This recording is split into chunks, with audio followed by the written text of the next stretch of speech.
చెట్టుపై నుంచి 2 లక్షల నోట్లు కురిపించిన కోతి. అసలు ఎలా జరిగిందంటే, ఉత్తరప్రదేశ్ రాష్ట్రంలో ఒక ఆసక్తికరమైన సంఘటన జరిగింది. ఒక కోతి చెట్టుపై నుంచి 2 లక్షల రూపాయల నోట్లు కింద కురిపించింది. ఉత్తరప్రదేశ్ బులంద్ షహర్ ప్రాంతానికి చెందిన ఒక లాయరు కచేరీ రోడ్లో వెళ్తుండగా ఈ ఘటన జరిగింది. ఆ లాయరు ఒక ప్రాపర్టీ రిజిస్ట్రేషన్ కోసం 2 లక్షల నగదు ఉన్న బ్యాగ్ని చేతితో పట్టుకొని నడుచుకుంటూ వెళ్తున్నాడు. ఉన్నట్టుండి ఒక కోతి వెనక నుంచి వచ్చి ఆ బ్యాగ్ని ఎత్తుకొని పోయింది. దగ్గరలో ఉన్న ఒక చెట్టుపైకి ఎక్కింది.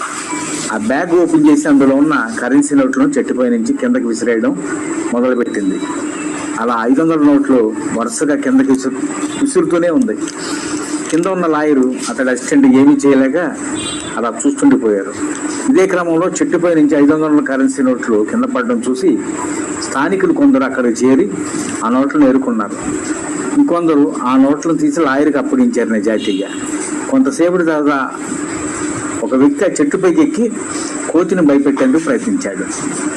అలా కొంతసేపు ప్రయత్నించిన తర్వాత ఆ కోతి నోట్లో ఉన్న బ్యాగ్ను అక్కడే వదిలేసి వెళ్ళిపోయింది. అనంతరం ఆ బ్యాగ్ను ఎలాగోలా లాయర్ తీసుకున్నాడు.